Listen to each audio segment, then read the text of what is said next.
Thanks for watching Preach It Girl. You're here with Crystal and Ashley, and we're here to talk about Traveler to Recruiter, what we wish we knew about travel pay. So, Crystal and I both have multiple years of experience in traveling pre-COVID. Combined, we've got 13 years pre-COVID. We both went from perm jobs to travel jobs, then back to perm jobs, and now we're both getting into recruiting for our specialty fields. So it's the perfect time to share what knowledge we're learning about recruiting and traveling with you guys as the market's really changing right now. Crystal, I'm going to let you go. Hey guys, so we just want to talk a little bit. I have seen so many things, so many posts, and a lot of discouragement about rates are dropping, it's not worth traveling anymore, like keep your day job, just different things like that. And while I do think that advice is really good for some people, I want us to like kind of bring a little bit of a positive spin into the pay of traveling. Nobody wants the pay to drop. Even on the recruiter side, we want you to make money. Like we want it so much because like we're so excited for you to go to these destinations and make great money and not have to worry about anything. Like we don't want the rates to drop either. I didn't know until being a recruiter how little control over rates that company actually has. It's kind of something we're told and we have to work with it. So I don't know. I just want to help you guys. We just want to help you guys be encouraged and understand that like rates are dropping. I've seen there's still some really good paying contracts, but they're for some specialty things. And there's still a few general, regular RN, regular ultrasound contracts that are well paying, but it seems like there's a lot of jobs that are paying less now too. So Absolutely. And jobs are closing. We're seeing a lot of jobs being canceled, or facilities that constantly have needs suddenly don't have needs right now. So we're seeing really that crisis phase that we were in for the last 2 years kind of slow down significantly.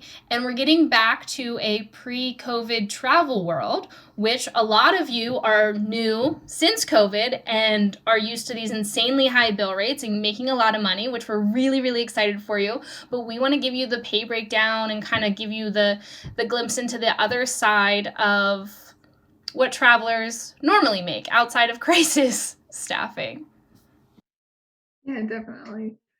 So that too. So the pandemic came, everybody was pretty much laid off. A lot of us stayed at home. If you weren't laid off, your hours were cut. It was very few people who were working regularly, and those people who were working regularly were in extremely stressful environments. So the hospital let go of tons of people that they needed because they weren't getting anything from them. They didn't need them at that time. This is Then surgeries, floors that didn't have a lot of COVID patients on them, procedural departments, those kind of things. You figure all of those staff were home at that time. yeah, and a lot of people, I am one of those people who didn't stay with my company, my hospital that I was working at, because I wasn't making enough money working the short hours they were giving me or going into work and being cut and sent home. So the hospital lost a sum of people, and it's from their, I can say it's from poor management, but I guess I wasn't a manager, so I don't know. But like somebody didn't make good decisions at the moment and let everybody go. And then people started coming back to hospital.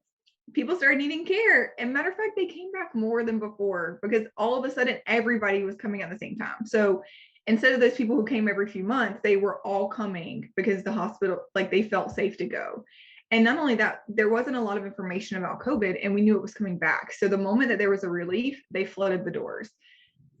Hospitals needed people very, very bad. This was a crisis. So they put these skyrocketed, very high pay for these people, nurses, respiratory therapists, ultrasound, x-ray, everyone to come in because they let go of all this staff.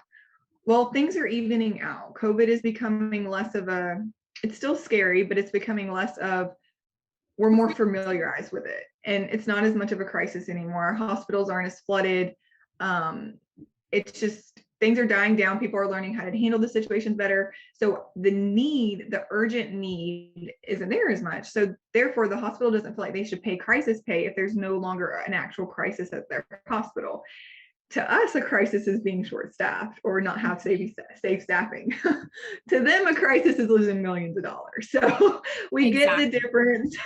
Like, we see where you're coming from. We also think that the crisis is safe staffing, and these are the reasons we're here. And we want to make a difference, but we just want to say that as much as we want it to stay, it may be going down, and the crisis is ending. The rates are dropping. People are being canceled mid-contract, and I just, as people who traveled because we loved it, we didn't. I mean, I took assignments for like 1,500 when I traveled. Like $3,000 would have blown my mind back then. I So I know, just think, right?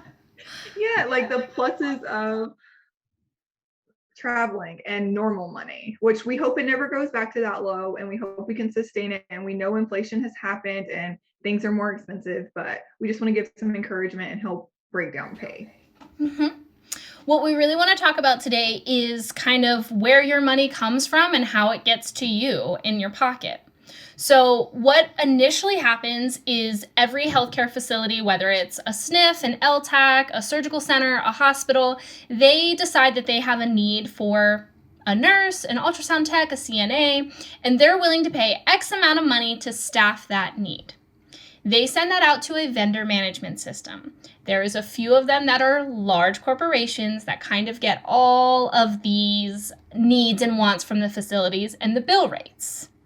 From there, recruiting agencies are allowed, they rent or lease access to these sites to find these jobs because we're the middleman between the employee and the vendor job. So it's already gone through 3 hands before it even comes as an offer to the nurse or CNA or LPN. And we want to tell you what we're learning from the recruiting side and how that's broken down a little bit more. Yeah, definitely. I never knew as a traveler. I can remember thinking like, this company is not paying me this because like they're just pocketing everything. Like my recruiter's probably making like $5 an hour off of me.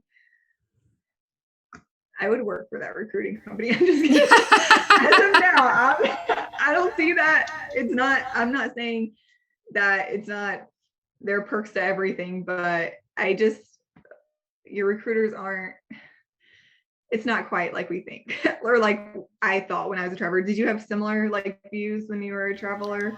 Oh, Ashley? absolutely. In my head, I just thought, well, if the hospital just wanted to pay me what they were paying this company and I could put it in my pocket, everyone would be happier. And it just doesn't work that way. It falls through a lot of hands before it comes down to the staff. And it's just kind of a necessary evil to do it that way. And then once the pay package actually gets to the recruiting agency has to take out their overhead. They have buildings to keep lights on and recruiters to pay and insurance to pay and those kind of things. So they automatically have to take that off the hourly rate that the hospital's willing to pay right away. And then from there, we're given a number that we can work with and offer to nurses and LPNs and travelers. And then I know I can only speak for my company, and I know Crystal can only speak for her company, which are 2 small companies in the grand scheme of what's going on right now. But there's a limit to how much a percentage that the recruiting agency is actually allowed to take from your pay. So to think that half of your pay is going to the recruiter and half of the pay is going to you is not true, actually. But again, that's only for my companies, I know. And I think Crystal had said the same thing, right? Yeah, and I want to so I'm not going to actually directly speak from like my company specifically because I did speak to like a few different companies and see how they went about doing it. And of course, there are companies that I don't know how they do it. So trust your gut too. Maybe there are companies who aren't paying you what they can.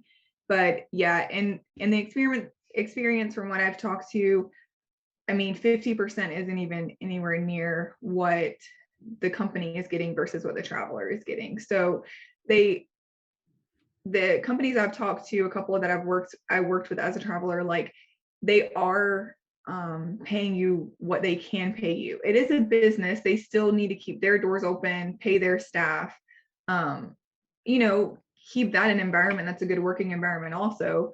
Lawyers, contracts. I mean, there's so much that goes into it. So, but yeah, it's not like a half and half. I saw a comment that said that, earlier that said, I almost commented, but I didn't. But it said that prices are going down because recruiting companies are have majority of the money going to them. So when the bill rates are going down, they're just still keeping a majority. And that's why pay is going down. And I would have believed that as a traveler, seeing that until I got into the world of it. And I'm really shocked that recruiters didn't come out and say this prior. Yeah. And yeah, so, and I just want to say again, like, I'm not speaking directly about my company or any company. I'm just speaking in general, just trying to give some awareness.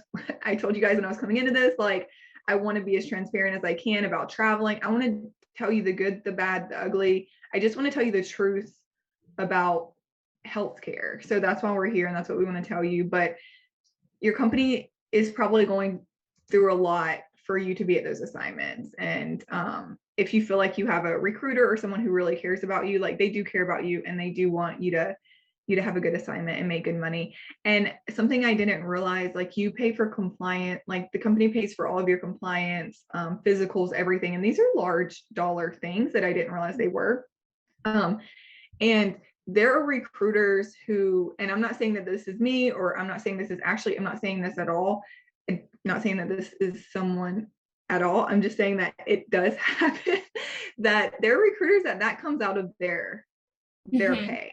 So all of that compliance, all of that setup, all of that help, paying for the scrubs, all of that comes out of their little portion that they're making out of a huge percentage. So, and you're still, as a traveler, getting the majority of the percentage from the people that I've talked to. And in my experience, not every company is a good company. Not every company is going to have your back.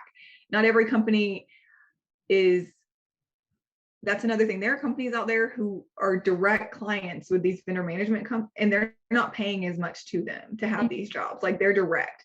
So they're already making a large percentage off of those contracts anyways, that they're not having to pay out because they're through the vendor management company, or they work side by side with them. Whereas other companies have to pay that vendor management company. So yes, there are companies out there that will take advantage of you, but mostly we're humans and we want to help you the way that you want to help your patients. And it was a huge eye opener for me, seeing this side of the world. Yeah, I have to agree. And I didn't realize how much work goes into being a recruiter and how much legwork you're doing on the backside. Everyone thinks it's super easy. You just plug in where they want to go and how much they want to make, and the job pops up. And there is so much that a recruiter has to search for and look and consider and weigh before they're able to offer you any kind of number. And so when you're I'm completely in support of you using multiple agencies to kind of see what's best for you.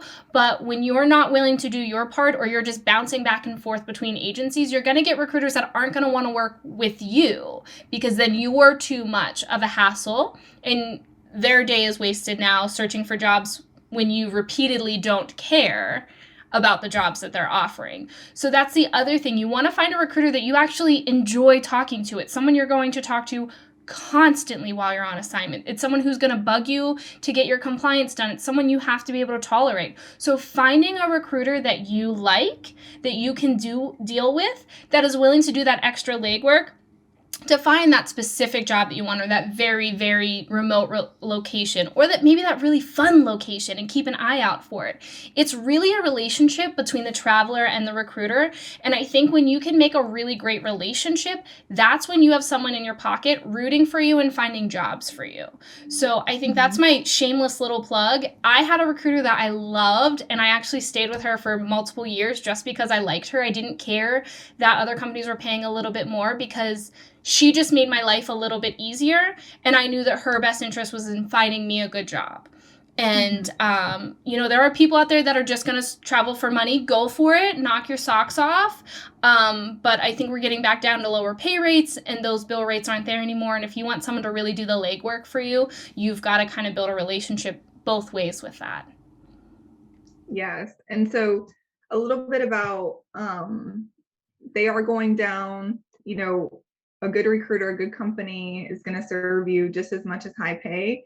Not saying that, let me say, if there's a job out there and one recruiter is paying like $500 more a week than the other recruiter, then yeah, there's something there. There's something not right. I know they can change the bill rates after, which I didn't realize. So they can change the numbers later and that can affect things. So maybe one recruiter saw a different number than the other, message and ask, but if they're still giving that same number, then maybe their company is incentivizing them to give lower offers. Mm-hmm. But so yes, it can happen, but it's not. I guess I like to think the good of people, and I hope it's not. I hope it's not a lot. And having a good recruiter and a good company, when you're getting insurance and health benefits, and you're protected, and you have someone who, like, when you're struggling on your assignment, is willing to call your charge or call your radiology supervisor and say, "Hey, like, my tech did 20 patients in 8 hours yesterday. Like, this isn't possible. Like, this can't continue to happen." Like someone who's like got your back, because that's what we're missing. So this is a different video, but the thing that we're missing, our value is more than what we are paid as healthcare workers. Our value lies in the fact that we are worth as much as that hospital is worth. When we go to that assignment, when we take that job, when we agree to work 40 hours for someone and then they're low staff, so they flex us, or we take an assignment and we move across the country and they decided they don't need us anymore, so they send us home halfway after we've paid 13 weeks of rent. There's no money out there worth being treated like that. Our value is in being respected and needed and valued as humans and as hard workers and as people who are literally saving and caring for lives. And we are not numbers. And so that's a different story, but the battle for healthcare isn't just pay. It's so many more things. And so pay is going to fluctuate. It is going to happen. But the key here is for us to make to work on getting better contracts, making better relationships with facilities, with vendor management, holding vendor management up, different stuff like that. So pay's going down. Let's talk about the difference between permanent pay and travel pay. When you traveled, did you feel like you made more? I know that like you were near when I was, it wasn't like $3,000 a week, but what was your pre-COVID travel pay? And like, did you feel like it was different than your perm pay? Absolutely. I do feel like it was more than my perm pay, but I wasn't rolling in cash by any means, especially when you factor in that you're moving across country and you're staying in a furnished apartment. That furnished apartment is not $1,000 a month. That furnished apartment is $2,500 a month. And you should be paying for your housing at home. And now you hear travelers say, like, how am I supposed to pay for both? There's not enough money here. There's never been enough money. You have to find and kind of steal from Peter to pay Paul and decide if you're gonna, travel on this assignment for luxury, if you're gonna travel on this particular assignment to save money. And that refers back to one of our last videos, just talking about why you're really traveling and how to choose your travel assignment. I think that, perm pay factors in a lot of things. There is insurance that goes into those core employees. There's a massive amount of training that goes into core employees that isn't accounted for. Like as a traveler, you don't often get to go to trainings and have your BLS paid for, ACLS, those kind of things. So you do make more in pocket as a traveler. There are some more perks of being a core employee, especially PTO, sick time. Those things don't occur as a traveler. And so you have to pay for that out of pocket. So I always just said that I didn't necessarily make a lot more than someone else. I had a little bit extra more in my pocket, but I took my money differently. Instead of having a bank of PTO and paying for the hospital insurance, I took my money differently from a different agency. And that's kind of what I would always tell people. I never felt like I was worth more valuable than anybody else. It was just that this facility was paying me to move across country. And if somebody else is willing to move across country and make a little bit of extra money and see how much it really doesn't go very far, then knock their socks off. I think that in the nicest way possible, travelers have gotten really spoiled in the last 2 years with massive amounts of money that were never there for travelers. What about you, Crystal? How do you feel your pay compared to permanent pay? I felt I was in the mentality when I was a traveler that like I needed to make more and I just didn't feel like I was making enough and that it wasn't worth all the stuff that I was giving. And then I took a perm job and realized it was significantly more. I do feel like, say you make $30 an hour. This is just general. I'm not saying that you do or don't, but say someone makes $30 an hour and then they make 30 at their perm and then they make $30 an hour traveling. Well, then they're traveling for that $30 an hour, but then they're going to get paid $400 for their food. And then they're going to have lodging, you know what I mean, paid for. And usually your lodging covers where you're going. Hopefully that's the best case scenario. So it's like you're making your regular hourly to pay all the expenses you're already paying at home from your hourly there. They're just paying you to be somewhere else while you make it. It's a hard way to look at it. And I'm not saying do that. And I don't want us to come off like we're saying like you're not worthy. Like y'all are worth every dime that you've ever made. Like you're worth, like there's no, like I don't know how you could be paid enough. I don't know if there's a number that I feel is worthy of a nurse or a sonographer or a respiratory therapist. I don't think there is. But I also think that retention and permanent staff, and there's a lot in the hospital that needs to be cared for more than just travelers. And as much as I love us and I love travelers, and I still consider myself one because I was one I traveled more years than I worked, I think. So it can be hard, but think about this, like you're getting paid to live in a city that you know nothing about and like experience a completely new place. And maybe you're not pocketing tons of money on every assignment. And hopefully they stay in there a lot of assignments that you get to take and you can pocket money. But traveling was never put out for you to make a large sum of money. It was to help fill a need for a hospital who was short-staffed and to pay your expenses while you're there. So your hourly was never supposed to be so much more than the perm. You were supposed to go there and have your expenses paid, have your food paid for, have everything paid for. Like if you go to a work trip and they book a hotel for you and they feed you while you're there, like that is what it was supposed to be. And honestly, guys, like if you look into other travelers, like I talked to my dad today and I'm just so shocked. He works for like FEMA, so he does like project management.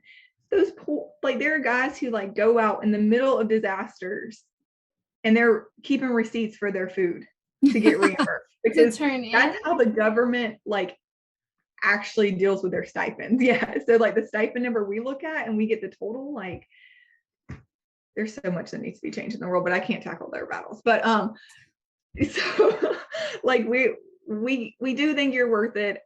We just want you to be encouraged to know that you can still make money traveling when the rates drop. You can still stand up. If you're like, I don't want to take anything under 3,000, do it. Like only take under 3,000. But we have to recruiters are just posting the jobs they have because that is our jobs to fill them. That's like you're an ultrasound tech and you're saying that you don't want to do the patient who's 600 pounds because you can't see their vein very, very well. They're still a patient. You still have to go care for them. So in many aspects, like some recruiters are posting jobs that aren't as high pay as like we feel they should be or as travelers feel they should be. Don't attack the recruiter. They have a job that they have to do too. And now maybe if you see a recruiter post a job, like I said, $1,000 different, $500 different, $300 than someone else, comment on and be like, hey, I saw the same job for this amount here. Like let them know that, let them see what other people are doing or stand up or contact the other company. I don't know. But if someone posts a job that's 2,000 or 2,500, just know that they're posting what they have. It's not because the company's pocketing tons of money off of that. The company does better when you make better. So the more the traveler makes, the more the company makes.